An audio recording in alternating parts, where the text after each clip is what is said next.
Hello, everyone, and welcome to another episode of the Ancient Warfare Podcast.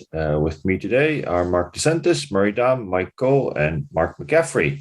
And my name is Jasper Orthuis. I'm the editor of Ancient Warfare magazine. And today we are collectively answering a question that Murray already had, he said, a bite of the cherry of, namely Jörn Schneider's question: what do you think was the most important factor in ancient warfare? And I'm sure that we're trying to get at what is the most decisive factor in winning on the ancient battlefield.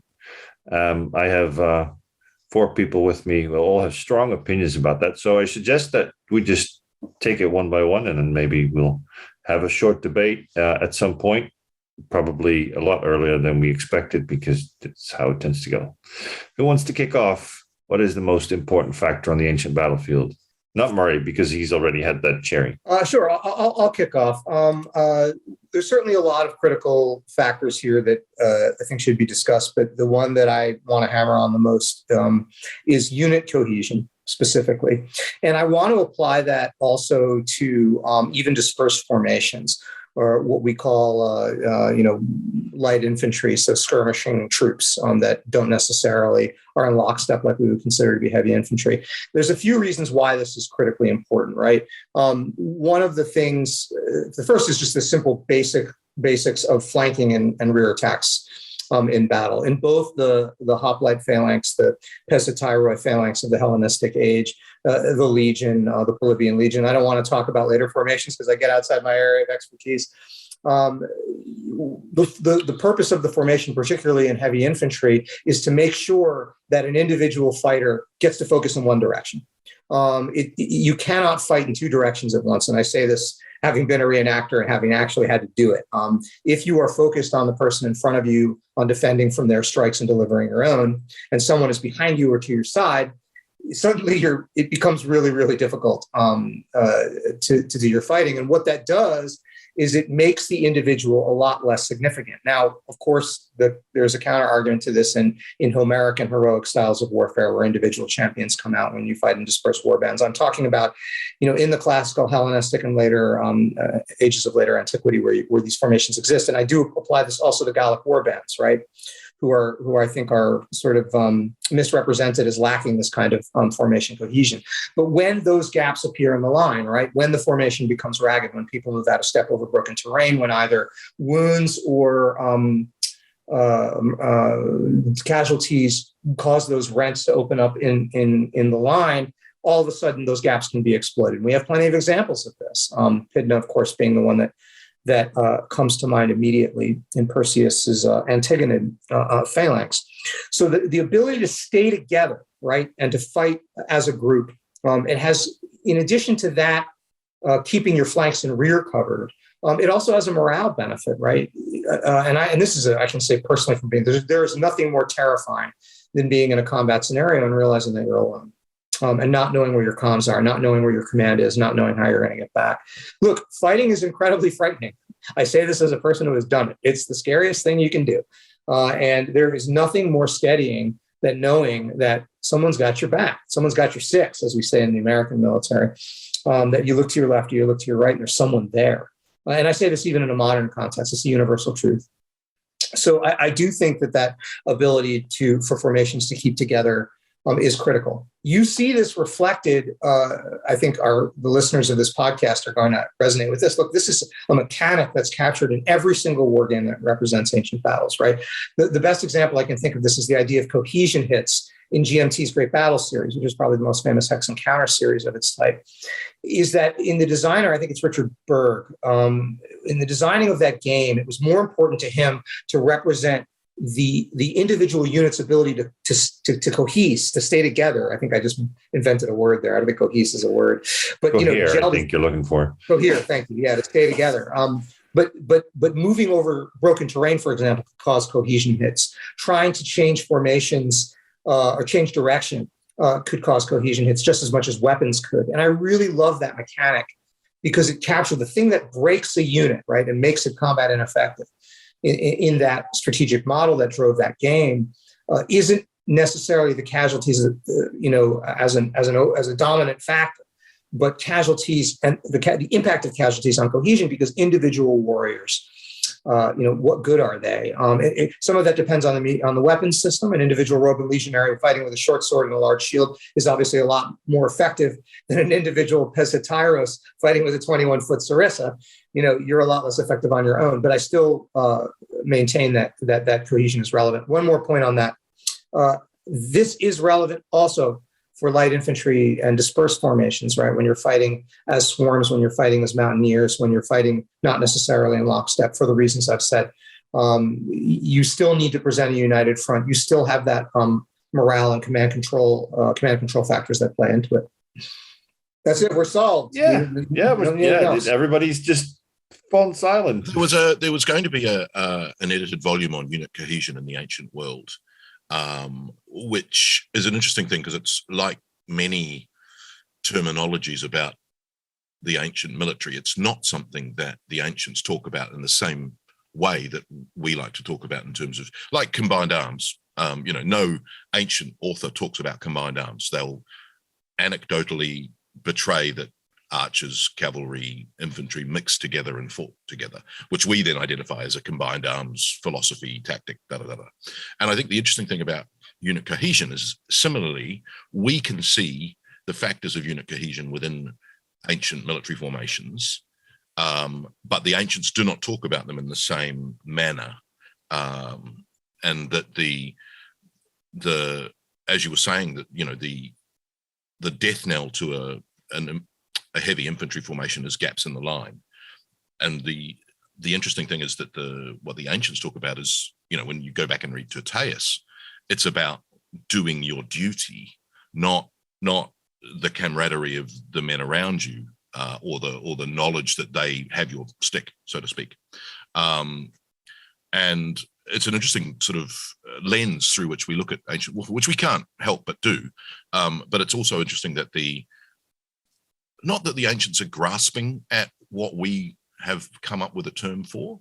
When you look at the Theban sacred band, for instance, there is talk of the fact that unit coheres because these are a band of lovers. Now, that's been challenged by modern authors who say that the lover nature, the Erastes, Eromenos relationship between the members of the sacred band is a contentious one. But the interesting thing is that the ancient sources do talk about that fact, that it gives them another reason to fight for their lover. And interestingly, I think it's Plutarch who talks about it's not about loyalty to the lover, it's about looking bad in front of the lover if you don't fight for him. So it's a sort of not quite what we would say is a unit cohesion model, but it kind of almost says the same sort of thing. The word I was going to come up with in terms of my idea of what really is important is the word identity, really, because it is different in every army that you come across. And I had been thinking, with the Thebans, you've got that element, if it's to be trusted, that you've got a relationship that's being built within the unit as such. But on the other hand, you've got something like after Alexander's death, when the Macedonian troops need to be spoken to and won over, they bring forth someone who can address them in their Macedonian dialect. And there's that identity, the ethnic identity of saying, here is somebody that you can trust and we can bind together across. And then you've got, somebody like, it's the identity from the point of view of the soldiers, but it's also the point of view of the leaders. And of course, we get so many accounts of, and of course it's it's literary fiction for a lot of it, that you've got these great speeches delivered to the troops, etc., before battles, etc. But actually there is evidence there of an awareness by commanders of the identity of the troops, being that they are commanding, that they are trying to make sure that they've got that unit cohesion and have got the loyalty behind them, because they can recognize identity. Caesar comes through as the great example when, of course, he's got one of his few rebellions of his own troops. I think it's Besson. He's camped at the time early on in the Gallic command, and of course he has an uprising amongst his troops over, amongst other things, pay. and his reaction is to go out and address them with one simple word, not as comites, but as querites, the people, etc. And the put me down of saying, I'm recognizing you in a different way. It's that manipulation of identity that he's appealing to in that sense. So, it comes across also in terms of, Roman discipline, because we sort of hear about that Roman discipline seems to be on the surface of things fairly harsh in terms of saying, right, if there is go over the walls, you're going to be disciplined, most likely with execution. Do this, put the army at risk by turning over to the enemy or betraying to the enemy, execution. But then you sort of start reading in between the lines, and there's so much in terms of actually it comes down to the commanding officer actually dealing with individual cases because he can identify with certain scenarios amongst these troops. It's all about identity. So there is that relationship that's happening there that I think is vital, and I think it gets overlooked. You mentioned the communities. The Romans have various specific terms to indicate comrades in arms. Manipularius. Do we know similar words from the Greeks? Do they refer to their comrades? There is in the Platonic dialogues. There's evidence of that idea that you would refer to a fellow veteran, which is sort of in the greeting that Socrates gives to various other members of the dialogues. So I think there is, but it's hard to say it is that term. My thought goes, unfortunately, I'm sort of more Latin based, but thinking more to the Vindolanda tablets, and you've got all the address, the salutations in terms of the brothers as such in the army and whatnot. You get that terminology thrown around quite a lot with the Romans. All the terms I know in Greek all designate elite status within the larger military context. Chosen, picked warriors, that kind of thing. I forgot the Greek word, but the sworn bands in the smallest Spartan tactical unit of maneuver. Murray, you might know that. I can't remember the Greek word. The enomotai. Thank you. But the idea that you're what does that mean? We're sworn to each other, right? I'm guessing, right? Don't know what they swore to. I just looked it up. It's heteros is the Greek term for referring. Oh yeah, companion. Of course. That's in terms of Macedonians. No. That's what Socrates uses of various members who. Yeah, but keep in mind, and there's not a consensus view on that, but at least one of that term specifically, some believe it's meant to create a sense of intimacy between an individual soldier and the king. So pes heteros, foot companion to who? Companion to the king, meaning you are the it's a vertical relationship and not a horizontal one. But again, that's a great manipulation of saying, stepping down from the early Macedonian, using heteros to refer to a small band of possibly, there's never a king, is there? It's like a warlord. Socrates also uses it to refer to the people who fought with him in battles. So it's not necessarily a hierarchy. It's also a horizontal. Okay, so it's used. All right, so that's actually very helpful. Okay, that's really good. Hey, one point though to what Mark to what you said about identity, it immediately made me think of something.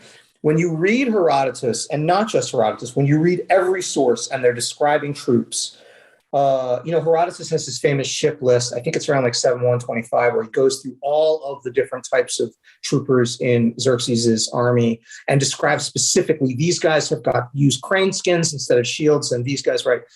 But you also see this in Polybius. The Illyrians. Antigonus then had the Illyrians go first. Now, as you know, the Illyrians are great mountaineers. Or Pausanias describing in the First Messenian War.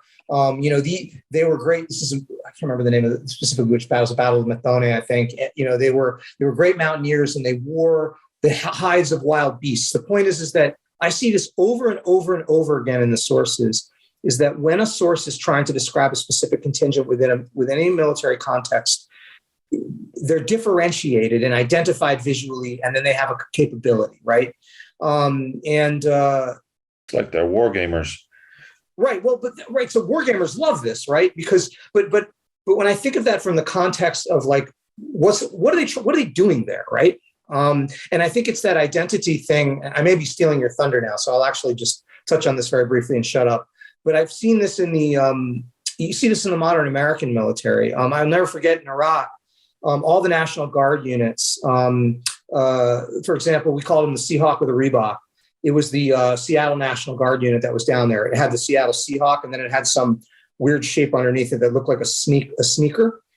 And so we called it a Seahawk with a Reebok. But the point is, it was like those guys, like, oh, so-and-so, he's a Seahawk with a Reebok. That an attitude and a skill was conveyed with that identity. So I really do think you're onto something there, because I think that that's something I've absolutely experienced in the modern. I mean, not trying to sort of hark on about Caesar, but again, the 10th Legion is the perfect example of this in terms of, how they are built up, and these guys are, never mind ranking, saying that they're infantry or cavalry. We'll stick them on anything, and it's the brand that's going with them of, this is the 10th Legion, this is my special guys, these are the guys I'm going to build up and whatnot. And it's the identity that's going with this, corporate unit, basically. And when it comes to identity and the ability to maintain unit cohesion, a great example of that was the Silver Shields of Alexander, who also fought for the successors. And the Silver Shields, they were all of their weapons and their shields obviously were silvered as to honor them by Alexander the Great. These were the original hypaspists that followed him into Asia in 334 BC, and they ended up fighting for Eumenes at the very end of the successor wars. Interestingly, about the Silver Shields, they were all very old men, but even though, at least our sources say that, 50s, 60s, 70s even, but because of their experience, and that's what I think is the most important thing in ancient warfare, their experience allowed them to maintain that unit cohesion, which is, because you see them, defeating everybody in front of them. And even when they got into trouble and they had to retreat from the battlefield, they just formed a square, all around defense and went back the way they came. That's a remarkable thing to be able to do. And I think that from everything I've read about ancient warfare, that is, the real casualties came when a unit broke and fled, and they were cut down as they were fleeing because they were vulnerable. If you were fighting in an ancient battle, if you could maintain your front, keep your spears toward the enemy, at a distance, you were relatively safe. And the Silver Shields were probably that form of unit cohesion par excellence. So they had the experience to do that. And then the mere fact that they would survive again and again because they were experienced, they maintained unit cohesion, that they got more experience, better. And then they had this awesome reputation that overawed their opponents. And I think that was something. I mean, fighting the Silver Shields was not anything that you wanted to do. So they had that sense of unit identity.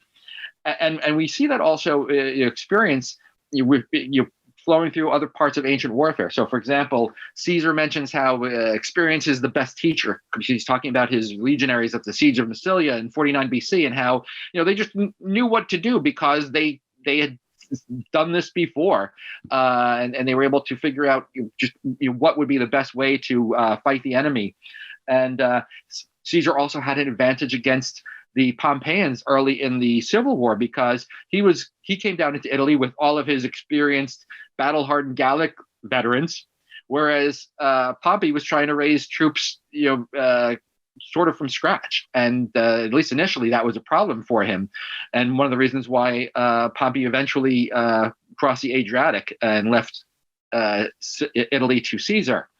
I'm also reminded that experience matters even on an individual basis, in the sense that one of the reasons why the Syracusans were able to resist the Athenians during the Sicilian expedition, 415 to 413 BC, is because the Gylippus, the Spartan experienced officer, took command of Syracuse. And so right there, he delivers experience that the Syracusans didn't have knowledge. This is what you should do. And that's not the only example of a Spartan experienced soldier coming to someone's aid.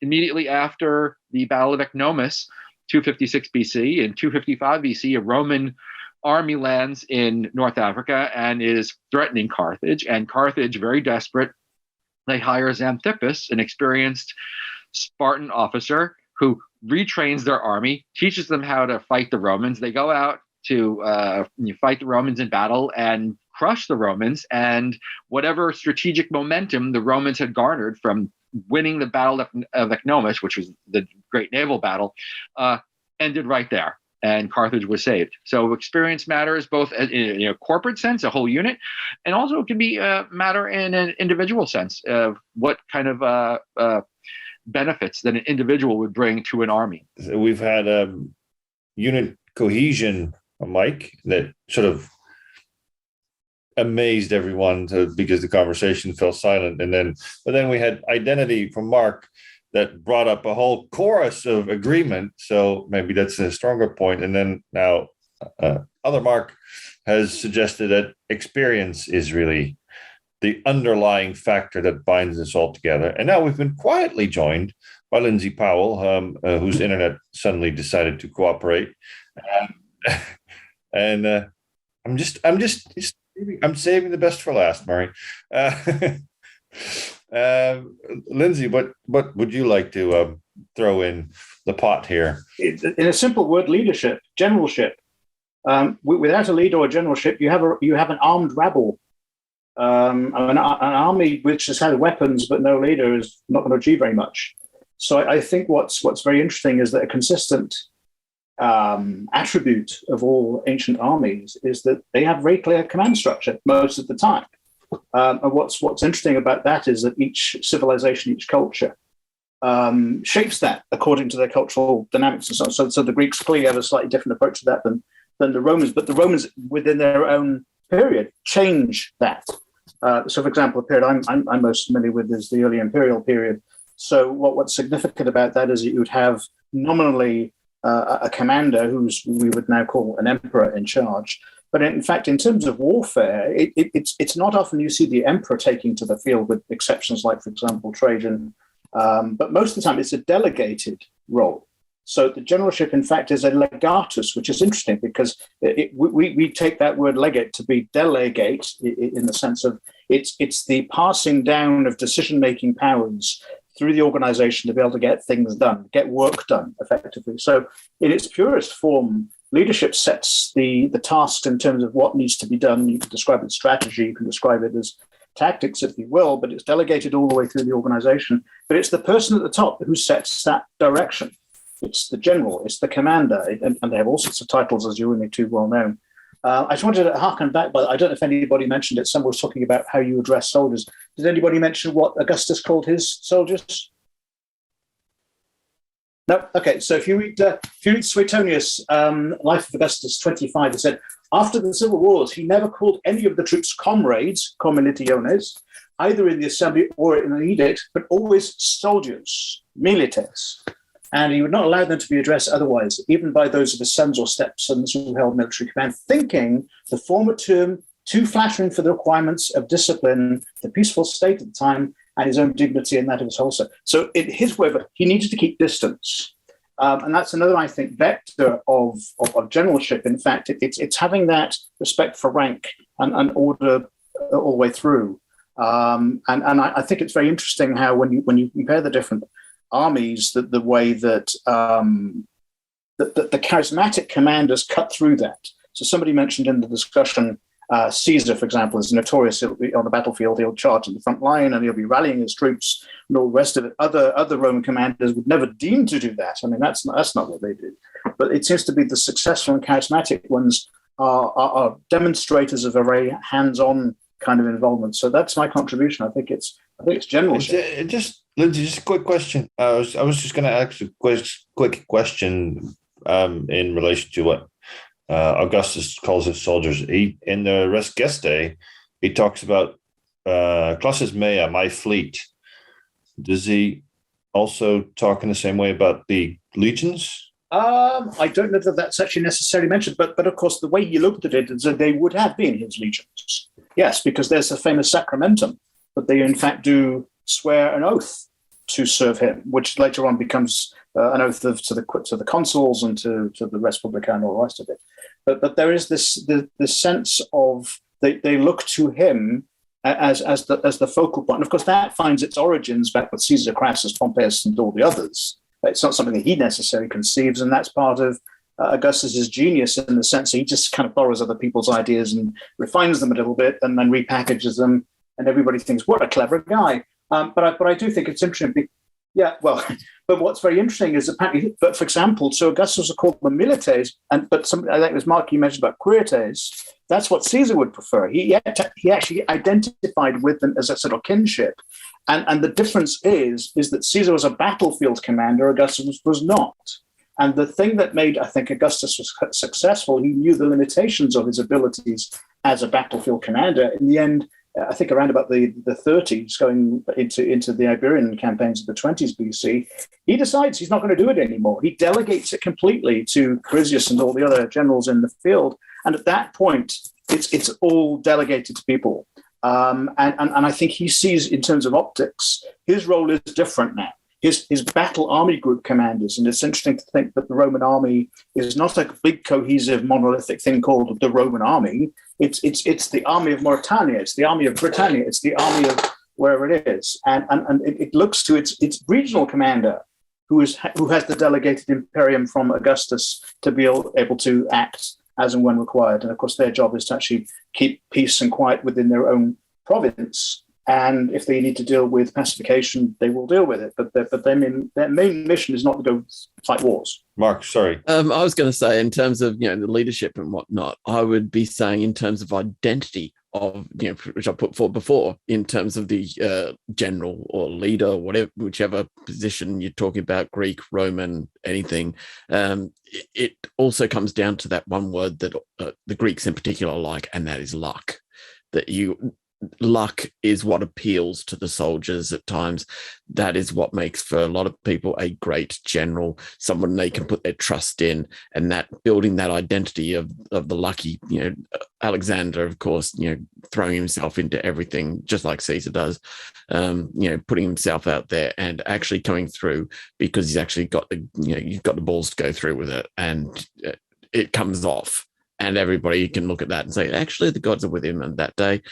It's luck that's pulling him through. I think that's a big part, and it's not everything, but when push comes to shove, if it's there, it's going to make a difference. I think there's an interesting one on the opposite side of the comrade stuff that I can't remember if it's Sulla or Caesar. There's an anecdote that says that in the middle of a battle, when they're giving way, the general says, come on, citizens, and they get upset that they're being called citizens, not soldiers. And he said, we'll act like it.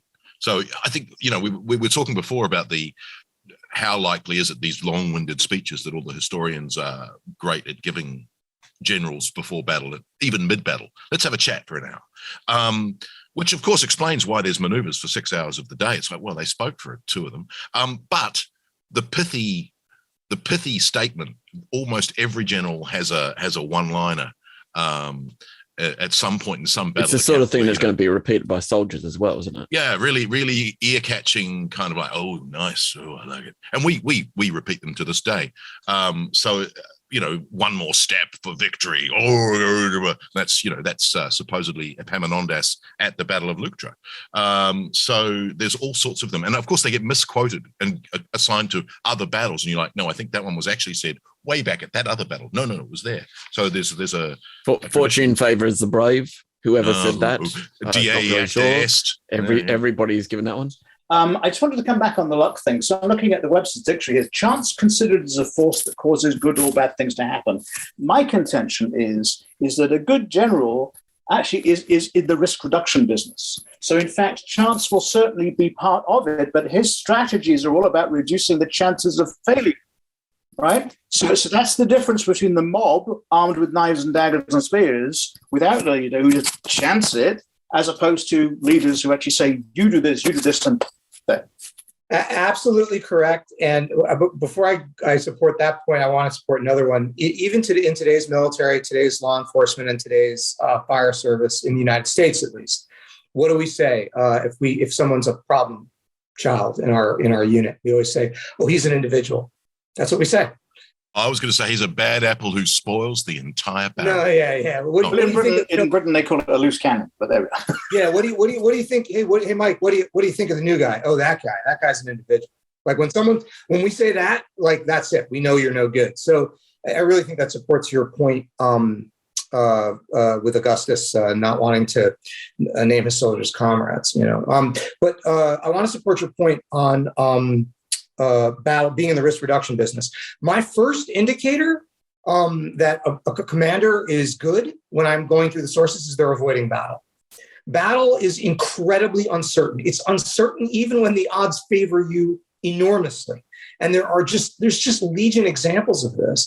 And the story of Cunctator, my Latin is awful, Cunctator, the Fabian strategy. And the delta between the expectations of the public that this sort of, you go out and seek the spolio pima, and the reality of how you fight an enemy, any enemy, even an enemy that's kicking your butt like Hannibal was in the mid 3rd century BC, or late 3rd century BC, I guess. That you avoid battle unless there's two reasons. One is that you absolutely have no alternative. You're trapped in a corner. Or two is it is so unspeakably certain, A, that you'll win, and B, that the outcome will be, have a strategic outcome.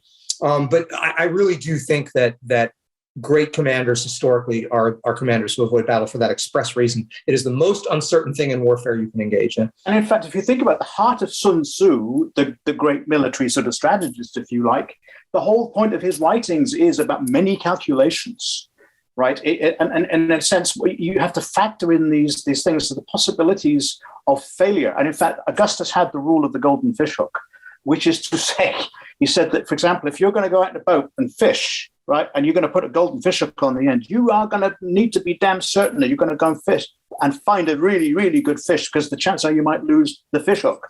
Yes. Right? So it was a clever way of actually condensing a complex idea, which meant what it did in terms of actually him deploying himself. He would only go to war, and you look at his campaigns, for example, in Illyricum in the 30s, his campaigns in Iberia in the 20s, finally going into Marco Mani in whatever it was in the 9s, 6 to 9, was the fact that vast numbers of troops, humongous, overwhelming odds. The idea is that the golden fishhook, I'm only going to do it if I know I have a really good chance of winning. Otherwise, I will not do it. And I think it's for a man who was actually a bad battlefield commander, he was a brilliant strategist. He understood that, what Mike's just said. But the uncertainty, of course, in AD 9, like, I had overwhelming numbers. What happened? How did you lose 3 legions? Give me back my legions. It wasn't supposed to be a battle. That's the understanding of men as well. Yeah, look, I think the funny thing is that you could make a case for every single one of these, and we've got morale as well, and again, in my previous bite of the cherry or the apple, I said it was the men covering all those things. But I think one of the things that's fascinating for me that covers all of ancient warfare is the weather and the geography.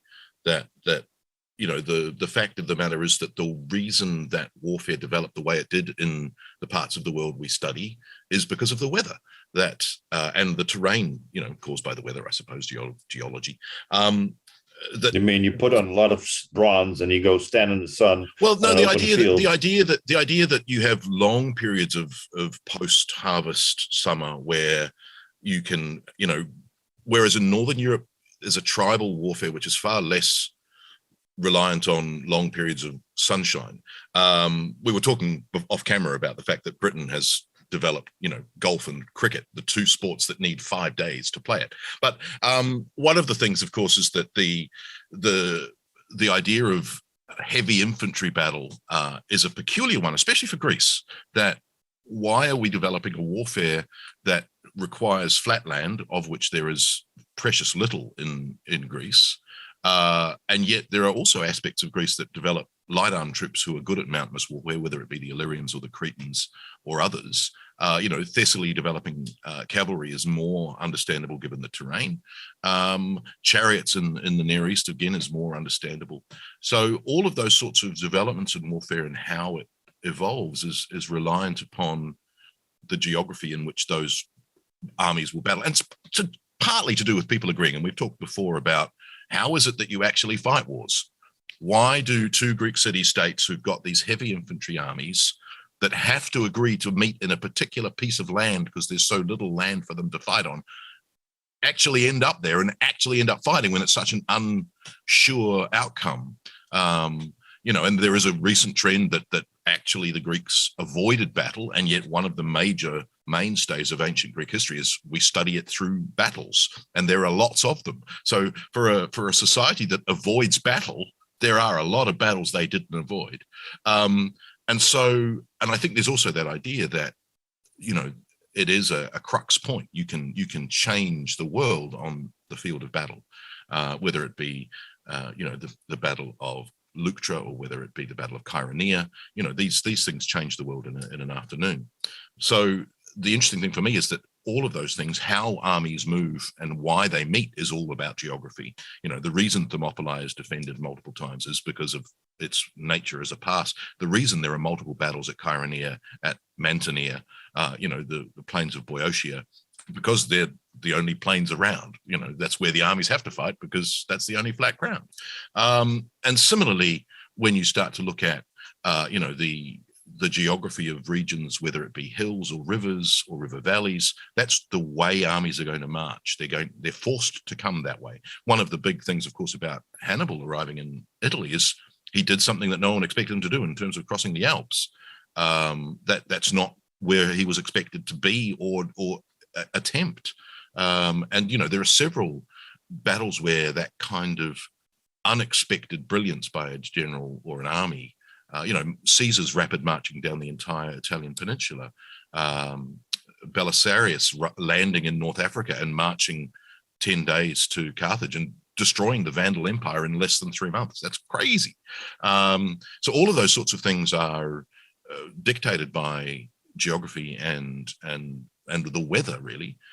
So I think that's a factor that shapes how warfare evolves and how it's fought. Does that bring in adaptability in terms of, being a crucial factor of an army, in terms of, thinking about, the Greek and Macedonian forces under Alexander going into the east, and gradually their hoplite phalanx and the use of the sarissai, that has to be adapted, that has to change to meet the demands of the different style of warfare that they meet as they move across Asia. Well, I think it also comes back to what we were saying before about our modern terminal. I mean, one of the things that makes Alexander masterful is his combined arms. He uses cavalry, heavy infantry, light infantry, unexpected tactics equally across all of his battles. And I think there again, coming back to the confidence, the leadership, the morale, each arm of his forces knows its job, and they execute that job. So again, it comes back to discipline and luck. So I think the funny thing is you can probably emphasize every single one of those things within an argument, but Can I just throw in a caveat? I'm a little bit concerned that, for example, I think what you're saying is absolutely great. I don't agree with you fundamentally. My concern is in the way the source is sometimes presented. There is the old thing about the trope. Mark mentioned earlier about the Teutoburg War in '89 and so on and so on. That one part of the description, I think it's Cassius Dio, is suddenly the heavens open and the rains are pouring down. It's kind of a trope that a bad general is associated also with these ideas: bad weather and chaos, out of control, mountains, all this stuff. So I just wonder. I think we just have a wee bit careful because we don't know whether, in fact, that's an accurate description either of the topology and or the weather that was at the time of the battle. I would argue that if you look at the miracle of the rain depicted on Marcus Aurelius's column, it's the opposite. That the army is being, parched by sunshine, and then the rains open, the soldiers open their mouth, have a drink, and win. So that goes to Mark's point about luck. So that exactly. Or if I'm going to deploy modern terminology, it's all about spin. And how you twist the propaganda. I mean, we're slaves to our sources, unfortunately, and often we're given those in a way that spins a particular victory in a particular way, and we can read them in other ways. The Battle of Kadesh is a really important one. It's like, this doesn't look like a victory. This looks like a messed up campaign you escaped with your life from, and you've spun that into a victory. And I think that happens more often than not. But we see that even happening as we're speaking in a theatre of war, not very far away from us. And the way that spin is part of the way you present things, that you turn defeats into victories because you're always playing to the home crowd. I mean, again, to go back to Augustus, I forget, he one of his generals, I forget the name of, actually went off to Arabia, Felix, and the commander was duped by a guy from Palmyra, I think it was, and the result of it was that instead of going the shortest route, this guy conned the Roman general into the longest route, and half the army was lost. Augustus still spins it on the Res Gestae as being a great victory. What about you, Jasper? Have you got thoughts? No, I don't have any thoughts. I just it's too late. I've done too many corrections. My brain is enough thoughts. It's all thoughts in this magazine. It's a giant room of thoughts.